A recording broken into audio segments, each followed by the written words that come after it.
You talk about different debt levels. Can you talk about that a bit, maybe on kind of just how that, maybe even kind of going forward, if you have a thoughts? Obviously, nobody has a crystal ball, but just your thoughts. And as you talk to investors, what would you kind of talk to them about the debt level where we're at? And that always comes up, right? So just curious.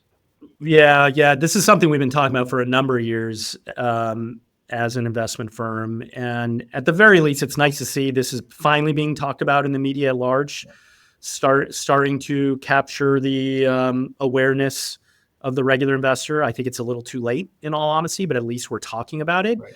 But just even for broad numbers, call it rewind back about 20-ish years ago, pre-global financial crisis, our U.S. federal debt levels were in the $6 to $7 trillion range. We're now pushing, I think we're across the 35 trillion mark, I think maybe 36 trillion. I mean, just these numbers, they're growing exponential. It's just, the imbalances are really extreme and unsustainable from our point of view. And just those numbers, if you think about it, it took us over 200 years as a country to build $7 trillion of debt. Mm-hmm. And in 20 short years, we've quintupled it. I mean, these types of numbers are absolutely unsustainable.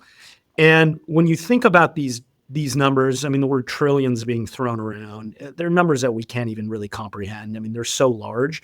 If you bring it down to the average taxpayer, what that means is the average taxpayer's share of federal debt is approaching $300,000 right now.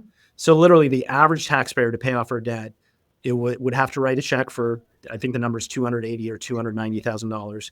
And by the way, that does not even include, in essence, the unfunded liabilities of Social Security and Medicare. That's off balance sheet. That doesn't really count.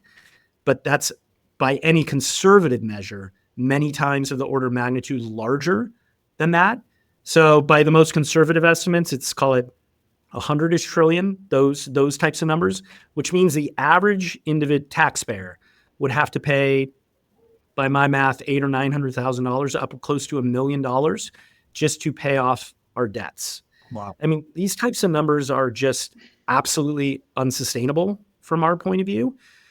We think their path of least resistance is potentially higher inflation going forward. We think the way to solve this is continued debasement, probably continued money printing as we continue to get in trouble, et cetera.